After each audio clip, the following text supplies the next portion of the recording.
আজ আমি তোমাদের সঙ্গে যে টপিকটি নিয়ে আলোচনা করতে চলে এসেছি সেটা তোমরা সকলে এখন বুঝতে পেরেছো। সেটি হচ্ছে তোমাদের ডিএভি মডেল বা পাবলিক স্কুলের ক্লাস 9-এর ষষ্ঠ পাঠহ তত্ত্বম ওসি, এটা নিয়ে আলোচনা করব এবং বঙ্গানুবাদ সহ তোমাদের ভালোভাবে বোঝানোর চেষ্টা করব। তো মূল ভিডিওতে যাওয়ার আগে প্রত্যেকবারের মতো তোমাদের সকলের উদ্দেশ্যে আমার একটাই রিকোয়েস্ট, ভিডিওগুলো যদি ভালো লেগে থাকে তাহলে ভিডিওগুলো দেখার পাশাপাশি তোমরা একটি শেয়ার করতে ভুলো না, এবং যারা প্রথমবার আমাদের চ্যানেলটি ভিজিট করছো তারা অবশ্যই সাবস্ক্রাইব বাটনটি প্রেস করে চ্যানেলটির পাশে থাকতে ভুলো না। তোমরা যদি সাবস্ক্রাইব করো তাহলে আমি ভিডিও বানানোর জন্য আরও বেশি মোটিভেট হই। তাহলে চলো দেরি না করে আমরা সরাসরি মূল ভিডিওর দিকে এগিয়ে যাই। তো এখানে দেখো কি বলেছে, ষষ্ঠ পাঠ তত্ত্বম ওসি। তম মানে হচ্ছে তুমি, তুমি তৎ, ঠিক আছে। তৎ মানে সেটা, তৎ মানে হচ্ছে এখানে পরমাত্মা, ঠিক আছে। ওসি মানে হও, বলছে তুমি হচ্ছে একজন পরমাত্মা। এটা যখন পড়বো তখন ধীরে ধীরে বুঝতে পারবে যে এই রকম কেন তোমাদের প্যাসেজটির নাম দেওয়া হয়েছে। চলো শুরু করা যাক। করে বোল্ড করে লেখা আছে এই লাইনটা, আমরা পরবর্তীকালে এটার মিনিংটা বলবো, কারণ প্রথমেই বললে তোমরা কিন্তু এটার মিনিংটা ঠিক মতো বুঝতে পারবে না। তাহলে উমেশও কি বলছে, রমে পশ্য এতৎ চিত্রম। তখন উমেশ রমে মানে রমাকে বলছে পশ্য মানে দেখো, এতৎ চিত্রম মানে এই ছবিটা ভালোভাবে দেখো। ক এসহ বৃক্ষঃ বলছে এই গাছটা কি গাছ, জিজ্ঞাসা করছে। এই যে একটা গাছ দেখতে পাচ্ছ, যে এই গাছটা কি গাছ। রমা তখন বলছে অয়ং তু বট বৃক্ষঃ প্রতীয়তে, বলছে এটা কিন্তু, অয়ং তু, তু মানে কিন্তু, এটা কিন্তু একটা বট গাছ, বট বৃক্ষ মানে বট গাছ, প্রতীয়তে মনে হচ্ছে। বট বৃক্ষ মানে ইংরেজিতে যাকে বলে বেনিয়ান ট্রি। কিং ন পশ্যসি অস্য দীর্ঘা শাখা পৃথিবীং স্পৃশন্তি। কিং ন পশ্যসি বলছে দেখতে পাচ্ছ না কি, অস্য দীর্ঘা শাখা, এর দীর্ঘ অর্থাৎ বড় বড় শাখা মানে এর ডালগুলো, ঠিক আছে।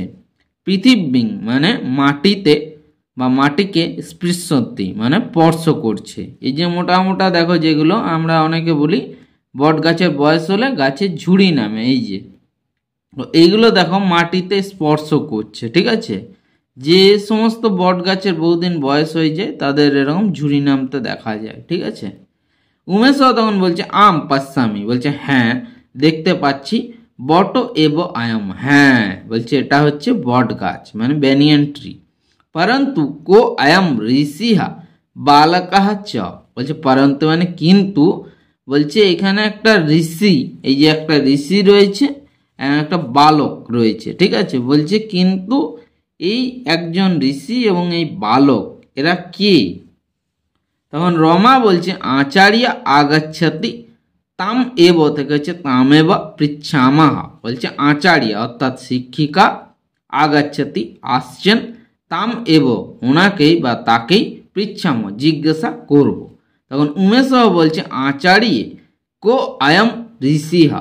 তখন উমেশ জিজ্ঞাসা করছে শিক্ষিকা, কো আয়ম ঋষি বলছে ওই ঋষিটা কে। তখন আচার্য বলছে পাঠং পথিত বা জ্ঞাসামাহ, বলছে আচার্য, তখন শিক্ষিকা বলছেন যে পাঠং অর্থাৎ পাঠ্যাংশটি পঠিত বা পড়ে জ্ঞাসামাহ জানতে পারবো বা জানবো, বলছে এই প্যাসেজটি পড়লে আমরা এই ব্যাপারটা বুঝতে পারবো।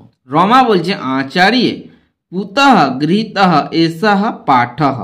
তখন রমা বলছে আচার্য শিক্ষিকা কুতঃ গৃহীত মানে কোথা থেকে গৃহীত নেওয়া হয়েছে, এষঃ পাঠঃ বলছে এই প্যাসেজটা বা এই পাঠ্যাংশটি কোথা থেকে নেওয়া হয়েছে। তখন আচার্য বলছে ছান্দজ্ঞ উপনিষদ, ছান্দজ্ঞ উপনিষদ থেকে নেওয়া হয়েছে। উমেশ তখন বলছে আচার্য উপনিষদ কিং ভবতি। তখন উমেশ বলছে শিক্ষিকা উপনিষদ কি হয় বা উপনিষদ জিনিসটা কি।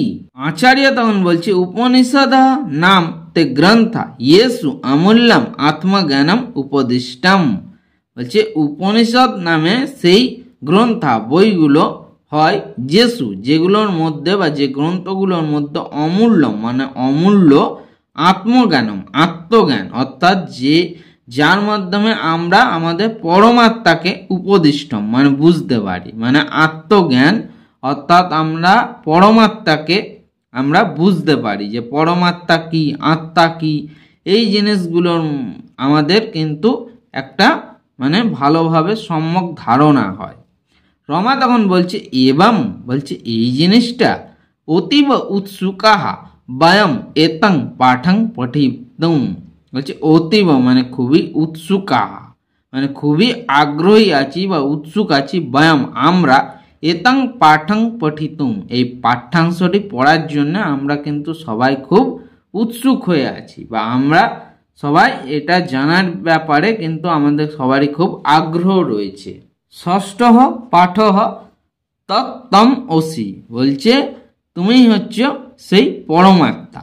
তৎ মানে হচ্ছে পরমাত্মা, তম মানে তুমি, অসি মানে তুমি পরমাত্মা হও। মহর্ষি আরুণে পুত্র শ্বেতকেতু আসিত, মহর্ষি আরুণীর পুত্র শ্বেতকেতু ছিলেন। দ্বাদশ বর্ষীয়ং তং পুত্রং পিতা আরুণী উবাচ, দ্বাদশ বর্ষীয়ং অর্থাৎ 12 বছরের 12 ইয়ার্সের, তং পুত্রং সেই পুত্রকে, পিতা আরুণী উবাচ পিতা আরুণী জিজ্ঞাসা করলেন, হে শ্বেতকেতু গুরুং প্রতি গচ্ছ, বলছে ওহে শ্বেতকেতু গুরুং প্রতি মানে গুরুর কাছে, প্রতি মানে কাছে, গুরুর কাছে, গচ্ছ যাও, অধ্যয়নার্থং মানে অধ্যয়ন করার জন্য, ইয়তা সৌমঃ বলছে কারণ সৌম, अस्मत् कुलीनः अनदित्य न भवति इति, বলছে তুমি শীঘ্রই গুরুর কাছে যাও বেদ অধ্যয়নের জন্য বা অধ্যয়ন করার জন্য। কারণ ইয়তঃ মানে কারণ, সৌম अस्मत् কুলীনঃ বলছে আমাদের কুলীন মানে আমাদের বংশে এমন কেউ নেই যে অশিক্ষিত আছে, আমাদের বংশে সবাই শিক্ষিত আছে, তাই তুমিও গুরুর কাছে গিয়ে শিক্ষা গ্রহণ করো। स्वपुत्र आचार्यम उपेत्य यावत चतुर्विंशति वर्ष अभवत, देखो एदिके एकटू स्लाई करा आछे बोझा जाच्छे ना, तोमरा देखे निओ। तावत स सर्वान वेदान सार्थान आदित्य पितु सकाशम आगच्छत, जे सपुत्र अर्थात सेई पुत्र आचार्यम उपेत्य आचार्यर काछे अर्थात गुरुर काछे गिये, यावत ठीक आछे যখন চতুর্বিংশতি বর্ষ মানে 24 বছর তার হয়ে গেল, মানে 12 বছর আগে গেছিল, আরো 12 বছর গুরুর কাছে গুরুগৃহ থেকে শিক্ষা গ্রহণ করলো, তারপরে তার যখন 24 বছর বয়স হলো, 24 ইয়ার্সকেই বলছে চতুর্বিংশতি বর্ষ অভবত হয়েছিল, তাবৎ তখন স অর্থাৎ সেই শ্বেতকেতু সর্বান বেদান সার্থান মানে ভালোভাবে, আদিত্য জেনে সমস্ত বেদকে ভালোভাবে জেনে, পিতু সগাসম আগাচ্ছাত পিতুর কাছে অর্থাৎ পিতার কাছে পুনরায় ফিরে এসেছিলেন। সচ সর্বশ্রেষ্ঠ অহম ইতি মন্যমানঃ উদ্ধত স্বভাবঃ অভবত, যে সচ আর সে নিজেকে সর্বশ্রেষ্ঠ অহম নিজেকে সর্বশ্রেষ্ঠ আমি এরকম, ইতি মন্যমানঃ এরকম মনে করে, উদ্ধত স্বভাব অর্থাৎ অহংকারী অভবত হয়ে গিয়েছিল।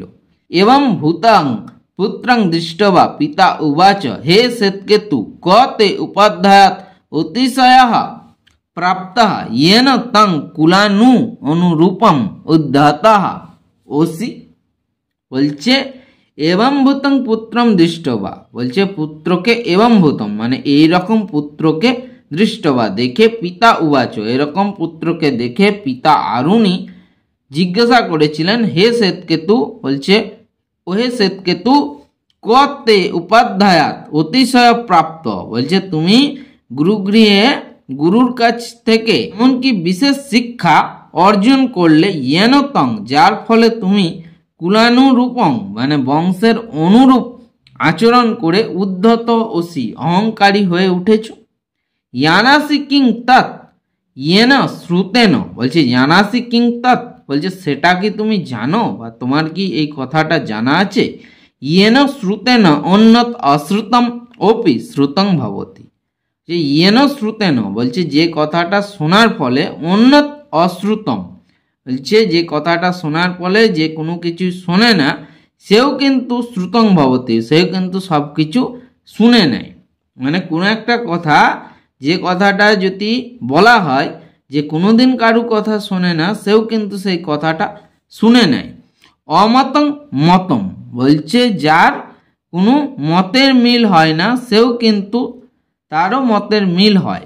অবিজ্ঞাতং চ বিজ্ঞাতং ভবতি এবং যার মধ্যে অবিজ্ঞাতং মানে বিচার করার কোনো ক্ষমতা নেই, সেও কিন্তু বিচার করতে পারে। এতদ অদ্ভুতং প্রশ্নং শ্রুত্বা পৃচ্ছতি কথম ইতি। এতৎ মানে এইরকম, অদ্ভুতং অর্থাৎ অদ্ভুত বা অড, প্রশ্নং শ্রুত্বা প্রশ্ন শুনে, পৃচ্ছতি জিজ্ঞাসা করেছিল, কথম ইতি বলছে কেমন ভাবে এটা। তখন শ্বেতকেতুকে যখন এই কথাগুলো বলল, তখন শ্বেতকেতু বলছে এতৎ অদ্ভুতং প্রশ্নং শ্রুত্বা পৃচ্ছতি। শ্বেতকেতু তার বাবার কাছে এই রকম অদ্ভুত প্রশ্ন শুনে জিজ্ঞাসা করলো, কথম ইতি বলছে কিভাবে এটা হবে বা কিভাবে এই জিনিসটা সম্ভব। ইত্যুক্ত পিতা এই কথাটা বলে, ইতি উক্ত থেকে তুক্ত এই কথাটা বলে পিতা আরুণি অধলিখিত দৃষ্টান্তন নিচে লেখা বা নিচে যেগুলো লেখা রয়েছে সেই উদাহরণের সাহায্যে তার পুত্রকে তত্ত্বজ্ঞান অর্থাৎ নিজের আত্মজ্ঞান অর্থাৎ একটা ভালো জ্ঞান প্রতিপাদয়তি মানে ভালো তাকে পরামর্শ দিয়েছিলেন। এখন আরুণি কি বলছে, শ্বেতকেতু ন্যাগ্রধ ফলম আহারা। তখন আরুণি শ্বেতকেতুকে বলছে শ্বেতকেতু ন্যাগ্রধ ফলম মানে বট গাছের ফল, ঠিক আছে, তাকে বলা হয়েছে বা বটবৃক্ষের ফল, বট গাছের ফল আহার নিয়ে এসো। শ্বেতকেতু তখন বলছে ইদং ভগবান, এই নিন পিতা বা এই নিন ভগবান। আরুণি তখন বলছে অত্র কিং পশ্যসি বলছে এটার মধ্যে তুমি কি দেখতে পাচ্ছ। শ্বেতকেতু বলছে অনুতারানি ইমানি বীজানি বলছে ছোট ছোট ছোট ছোট আমি এরকম অনেক বীজ দেখতে পাচ্ছি, মানে একটা বট গাছ এর বীজ ছিল, সেই বীজের মধ্যে বলছে তুমি কি দেখতে পাচ্ছ, বলছে ছোট ছোট আমি বীজ দেখতে পাচ্ছি, অনুতারানি মানে ছোট ছোট। আরুণি বলছে এসু একাং বীজং ভিন্দি বলছে এইরকমই একটা বীজকে তুমি ভাঙো।